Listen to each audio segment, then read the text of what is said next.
The Road to Paris, Chapter 19. What Hearts?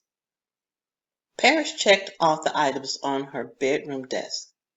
Scissors, glue, gold stars, red and white construction paper, white paper doilies, red ribbon, crayons, red hots, and newspaper. She got busy making valentines for her teacher and for Ashley, the one close friend she'd made so far. One friend's better than none, she told herself.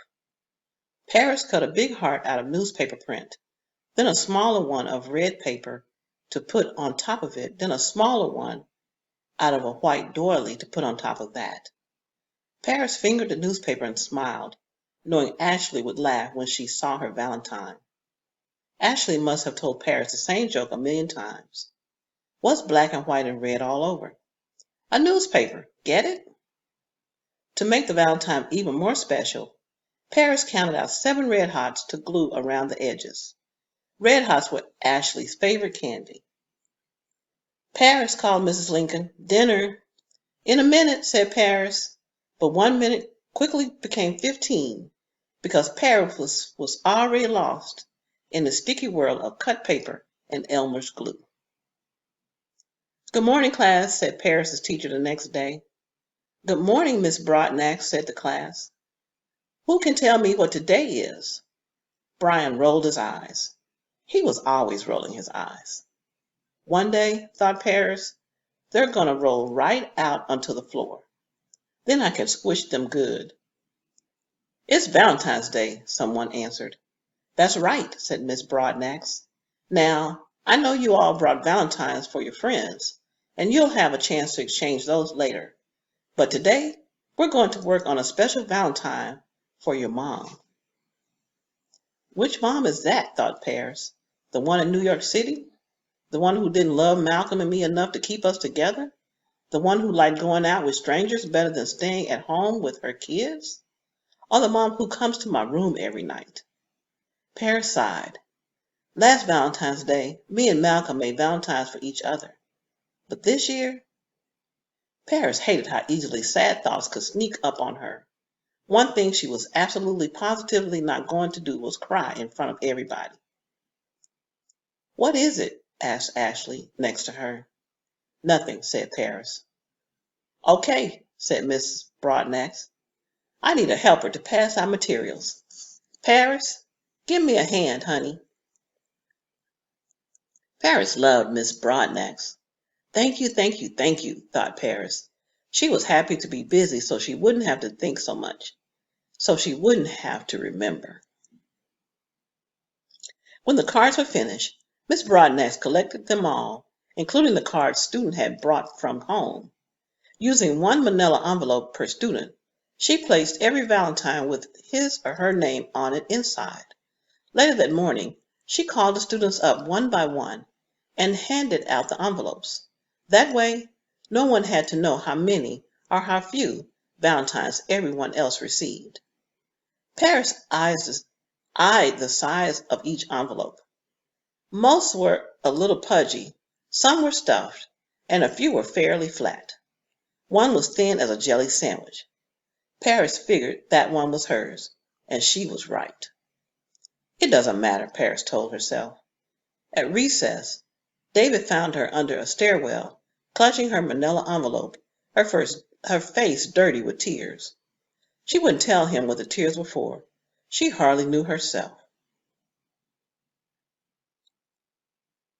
That evening, when Paris went to her room after dinner, she found an envelope stuffed into her top dresser drawer. The envelope held a splashy red velvet heart trimmed in silver. Inside were the words, Happy Valentine's Day, Paris. Paris flipped the card over, hunting for a signature, but there was none. Even so, somehow Paris knew that the card had come from David. It was the same kind of thing Malcolm would have done. Realizing that warmed Paris from the inside out. Well, we're at the end of chapter 19, and again, we see Paris filled with sorrow and gladness on the same day. And our emotions can run like that sometimes when we think of the good things in our life, but then we have times that where we may miss someone, like Paris misses Malcolm, or where you don't necessarily feel special to everyone. But as long as you feel special to someone, and that includes yourself, then it's a good day. So join us in chapter 20 as we continue in the road to Paris. We are continuing in the road to Paris, chapter 20, Fast Track. Two sleds, boys versus girls. Saturday mornings in winter were made for this. Paris was sure of it. "You know we're going to beat your butts, right?" said Ashley. "My dad taught me to sled, and my dad is the fastest." "Talk is cheap," said David, "and you're all talk."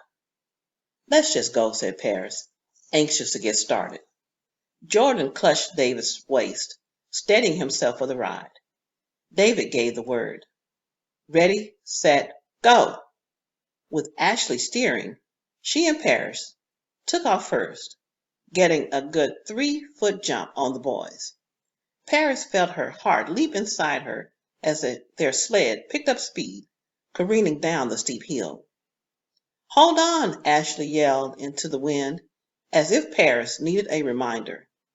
Ashley might as well have a tough time peeling Paris off of her once the race was over. Phew! Catching up, the boys came dangerously close to a parked car, then spun out into the intersection full throttle. Paris looked up in time to see a Jeep bearing down on all of them. The driver swerved, missing both sleds by a hair. Both pair of racers crashed into the curb and rolled before coming to a complete stop. For several moments there was silence. Then, one by one, Paris and the others jumped up, patting themselves to make sure no bones were broken. Once Jordan knew he wasn't going to die, he broke out laughing. Ashley joined him, then David, then Paris. The air was so cold, every breath they took was visible. Laughing together, the four of them kicked up quite a cloud. "So, who won?" asked David, wiping tears from his eyes. Paris and Ashley shrugged. Once that car was coming at them, they'd lost all focus. "All right," said David. "We'll call it a draw. There's still the park, though. Let's see who's fastest there." He and Jordan righted their sled and lugged it the few feet into the park. David picked a strapping maple to mark their new starting point. Paris and Ashley joined the boys there, ready for the next challenge. They raced down the slope, dragging their sleds uphill, and raced down again too many times to count. They finally stopped when their fannies were sore, and the cold drove them to daydreams of hot chocolate. Frozen as her arms and legs were, Paris had never felt happier. "My friends," she thought, rolling the word around in her mind. "My brothers." Paris smiled as the foursome trudged up the hill. "We're back," David announced as the four filed in. Mrs. Lincoln came to the door. "Hello, Ashley," she said. "Hi, Mrs. Lincoln." "Paris," said Mrs. Lincoln, "can I see you for a minute?"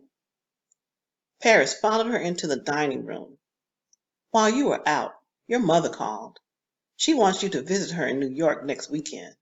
She's already made the arrangements." Paris sank into the nearest chair, the winter chill suddenly melting in the heat of her anger. Ashley came into the room. "Paris," she said, sensing a change in her friend. "What happened?"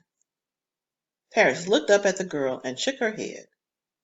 "You'd never understand," thought Paris. "Not in a million years." Well, this is the end of chapter 20, and we got a little twist in our story. Just when Paris was getting comfortable with the Lincolns and having a great time, her mother calls wanting her to visit.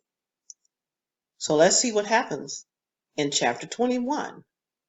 as we continue in our road, the road to Paris.